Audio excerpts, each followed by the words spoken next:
Legislator Gerindra Nuroji jadi sasaran para fans timnas Indonesia usai mengkritik pemain naturalisasi di tim nasional Indonesia.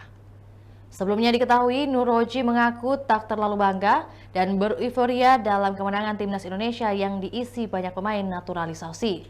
Hal itu ia katakan dalam rapat dengar pendapat RPD bersama Menpora Dito Aryo Tejo pada Selasa 17 September 2024. Melalui akun Instagram Gerindra, memberi tanggapan perihal statement yang dikatakan Nuroji. Dalam caption yang diunggah pada Rabu 18 September 2024, Gerindra meminta supporter timnas memaafkan Nuroji karena seakan tak mendukung berkembangnya tim sepak bola nasional. Gerindra juga menegaskan tetap mendukung sepenuhnya upaya untuk meningkatkan kualitas pemain tanah air melalui program naturalisasi.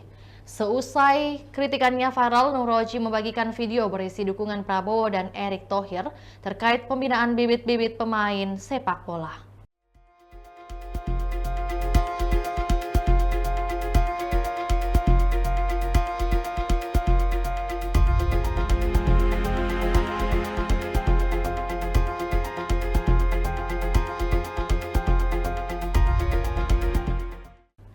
Itulah tadi berita hot news kita pada hari ini. Saksikan berita hot news lainnya hanya di kanal YouTube dan Facebook Tribun Timur. Download Tribun X sekarang, menghadirkan lokal menjadi Indonesia.